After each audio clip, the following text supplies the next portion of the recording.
Alhamdulillah, wassalatu wassalamu ala rasulillah wa ala alihi wa sahbihi wa mawalah wa la hawla wa la quwata illa billah. Kita mengkaji sebuah hadis yang sangat ringkas. Hanya 2 kalimat pendek yang disampaikan oleh Nabi SAW dalam hadis ini. 1 kalimat tapi diulang 2 kali, pendek sekali, mudah kita hafal. Ini sebuah hadis dari Abu Hurairah. An Abi Hurairah radhiyallahu ta'ala anhu, anna rajulan qala lin Nabi sallallahu alaihi wasallam. Ada seorang bertanya, seorang laki-laki bertanya kepada Nabi sallallahu alaihi wasallam. Ada beragam penjelasan para ulama siapa orang yang bertanya ini, ya. Ada yang menyebutnya itu adalah Abu Dzar Al-Ghifari. Ada juga yang menyebutnya itu adalah Harisah bin Qudamah, ya. Ada lagi riwayat yang lain yang menyebutkan bahwa itu adalah Jarirah. Ya, banyak sekali, ya. Bahkan ada yang menyebut Muaz bin Jabal, ya, radhiyallahu anhum ajma'in. Ya. Tapi terlepas, ya, bukan sosok laki-laki itu yang penting, ya. Yang penting itu adalah pesan yang ada di dalam hadis ini. Orang itu bertanya kepada Nabi Shallallahu Alaihi Wasallam, "Ausini," atau dia berkata kepada Nabi Shallallahu Alaihi Wasallam, "Berikanlah wasiat kepadaku." Dia minta dinasihati, minta diberi wejangan. Qal, beliau bersabda, "La taqdab," janganlah marah. Faraddada miraran, lalu orang ini mengulangi lagi, diulang lagi permintaannya. Qal, beliau bersabda dengan ungkapan yang sama persis, la taqdab, ya, janganlah engkau marah. Rawahul Bukhari. Hadisnya segitu saja, ya, ringkas, pendek sekali, ya, tetapi maknanya sangat mendalam, ya. Di antaranya misalnya penjelasan yang dikemukakan oleh Ibnu Rajab Al-Hambali rahimahullahu taala bahwa ungkapan la taqdab itu bisa mengandung 2 perkara, yahtamilu amrain. Apa itu? Ahaduhuma, yang pertama, ayyakuna muraduhul amra bil asbabil lati tujibu husnal khuluqi minal karami was saha'i wal hilmi wal haya'i wat tawadhu'i wal ihtimali. Maknanya, ya, yang pertama kata beliau itu bisa berarti perintah untuk mewujudkan sebab-sebab yang bisa membuahkan akhlak yang baik, yang bisa melahirkan akhlak yang baik. Misalnya sikap dermawan, ya, lapang dada, sikap santun, ya, malu, rendah hati, ya, dan seterusnya, banyak sekali yang beliau sebutkan di sini. Wa kafil adza was-sufi wal afi wa qazmil ghizi wat talaqi wal bashr, ya, tidak melakukan keburukan kepada orang lain, ya, pemaaf, menahan amarah, ya, dan seterusnya. Jadi ungkapan Rasulullah sallallahu alaihi wasallam, la taqdab, janganlah kamu marah, itu kata beliau maknanya yang pertama itu perintah untuk kita itu menghiasi diri dengan akhlak yang baik. Mengapa? Ya, jadi wa nahwi zalika minal akhlaqil jamilah.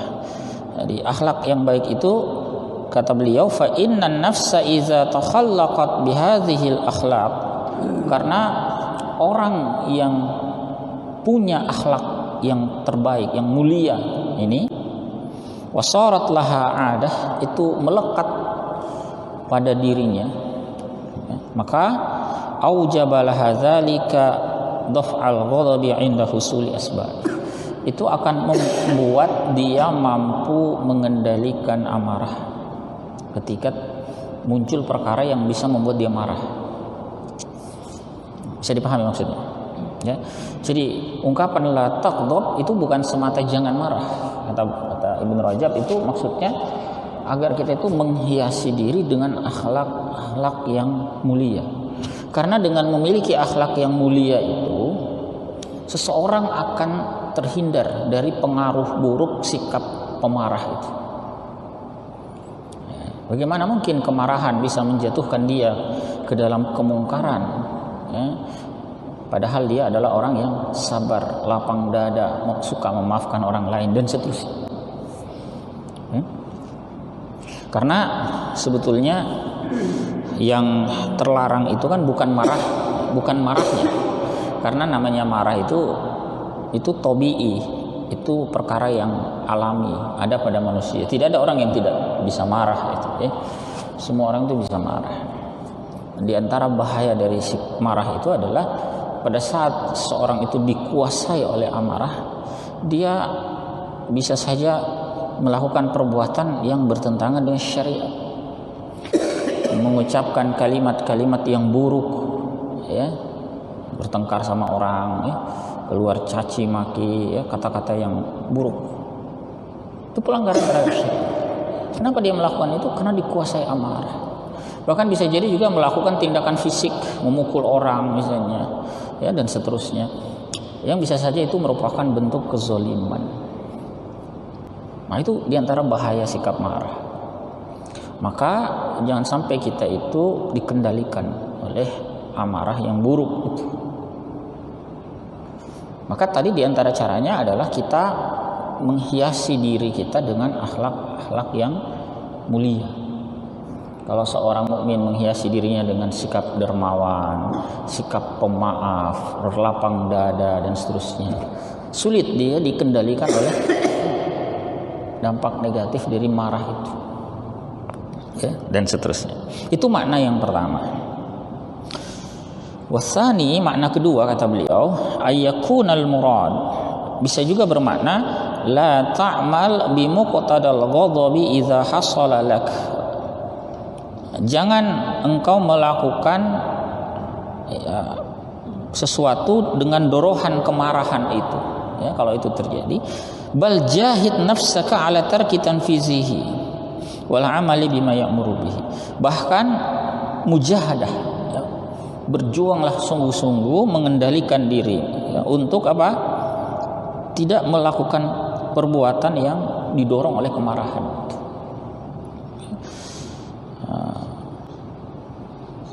Mau memaki orang, dia kendalikan diri, ya. Kan biasa itu kalau orang jengkel kan keluar kata-kata yang buruk. Tapi kalau dia mengendalikan dirinya, maka, ya, itu diantara maksud hadis ini, la taghdab, ya, janganlah amarah itu membuat kita melakukan perbuatan yang melanggar syariat, ya, dan seterusnya, ya. Itu diantara penjelasan yang dikemukakan oleh para ulama. Nah, kemudian ikhwafillah rahimakumullah, selain itu ada banyak hadis yang lain yang memberikan tuntunan kepada kita bagaimana kita mengendalikan amarah ini. Sekali lagi, tidak semua itu amarah buruk, ya. Kemarahan yang muncul misalnya karena melihat syariat Allah Ta'ala dilecehkan, Nabi SAW dihina dan seterusnya, itu justru kemarahan yang semestinya. Justru aneh kalau ada muslim misalnya Nabi SAW dihina, itu diam-diam saja, lalu kemudian dia mengatakan sabar, itu keliru, ya. Islam direndahkan, ya, muslimah diganggu kehormatannya, diam-diam saja, itu nggak boleh, ya. Misalnya kita sedang jalan-jalan kemana, lihat muslimah dilecehkan, itu kemudian kita diam-diam saja, itu nggak boleh. Itu justru harus muncul kemarahan, dan inilah kemarahan yang benar.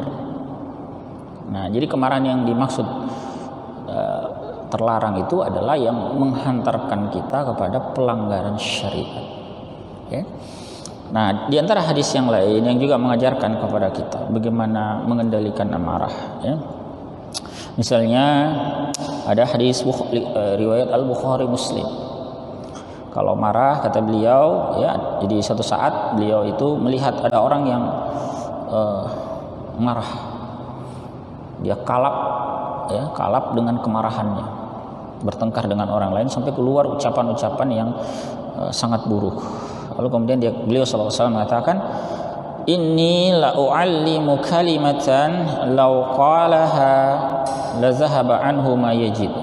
Sungguh aku akan mengajarkan kalimat yang kalau itu diucapkan niscaya akan hilang darinya apa yang dia hadapi, apa yang dia alami itu, yakni hilang kemarahan itu darinya.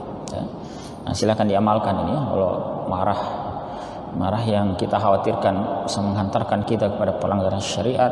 Coba apa tuntunan Nabi SAW? Qal a'udzubillahi minasyaitonir rajim. Ya, bertauz kepada Allah Ta'ala, aku berlindung pada Allah dari asyaitan ar-rajim. Ya. Kadang-kadang anak-anak ya bikin ulah. Ya, hati-hati ya kalau anak-anak bikin ulah, itu memang ada bentuk kenakalan anak-anak. Tapi kan namanya anak-anak. Ya. Apalagi kalau masih belum balik, ya jangan menyikapi kenakalan anak-anak itu seperti layaknya orang melakukan kejahatan. Anak-anak itu apalagi belum balik itu belum kena taklif. Ya, kalau hanya misalnya bikin rumah berantakan misalnya, masa kita memperlakukan anak kita layaknya memperlakukan penjahat, dihajar anaknya. Ya, ketemu penjahat saja belum tentu berani dia, tapi giliran sama anaknya dihajar anaknya gara-gara rumah tidak rapi. Padahal kalau anak-anak melakukan itu dalam tanda petik itu kan biasa. Ya, kalau tidak rapi dirapikan, kita rapikan. Ya, nasihati baik-baik, ajarkan anak kita adab dengan cara yang baik dan seterusnya. Jangan sampai justru kita melampiaskan amarah kita kepada anak, memperlakukannya seakan dia melakukan kemaksiatan yang sangat besar. Padahal ini anak belum kena taklif misalnya. Ya. Ada anak kecil kita, kadang-kadang anak kecil itu masih pipis sembarangan. Di rumah pipis, di lantai pipis, bukan di kamar mandi. Ya, tidak apa-apa anak-anak. Ya, jangan dihajar layaknya penjahat misalnya. Ya. Nah, tapi kadang-kadang kita mungkin mengalami situasi semacam itu yang membuat kita itu ingin melampiaskan kemarahan dan seterusnya. Maka ingat tuntunan Nabi Sallallahu Alaihi Wasallam bertauz, a'udzubillahi minasyaitonir rajim. Ya. Kemudian yang lain misalnya tuntunan beliau Sallallahu Alaihi Wasallam sebagaimana diriwayatkan oleh Abu Daud dan Imam Ahmad. Jadi kalau marah, idza ghadaba ahadukum wa huwa qa'imun falyajlis. Jika salah seorang di antara kalian marah, maka bagaimana ya saat dia berdiri dia marah, duduklah. Ini dalam ilmu psikologi ternyata baru terbukti belakangan, mengubah posisi itu bisa membuat suasana hati kita berubah. Kalau sedang marah itu coba ganti posisi. Nabi SAW ajarkan kalau berdiri sedang marah itu duduk. Nah, kalau ada orang datang marah-marah ke rumah, suruh duduk dulu. Duduk dulu. Datang marah-marah di kantor, silahkan duduk dulu. Duduk dulu, Pak. Mudah-mudahan itu bisa mengurangi kemarahan. Ya. Fa in dzahaba anhu al-ghadabu wa illa falyattaji. Nah, bahkan berikutnya kalau duduk belum hilang, coba berbaring. Ya. Mudah-mudahan bisa meredakan. Ya. Dan seterusnya. Ya. Ada lagi riwayat yang lain misalnya berwudu. Ya. Karena dikaitkan bahwa kemarahan itu bara api yang dilemparkan oleh syaitan dan itu menjadi padam dengan air. Ya, dalam hal ini kita dituntunkan berwudu. Itu diantaranya ikhwah fillah. Wallahu a'lam bishawab.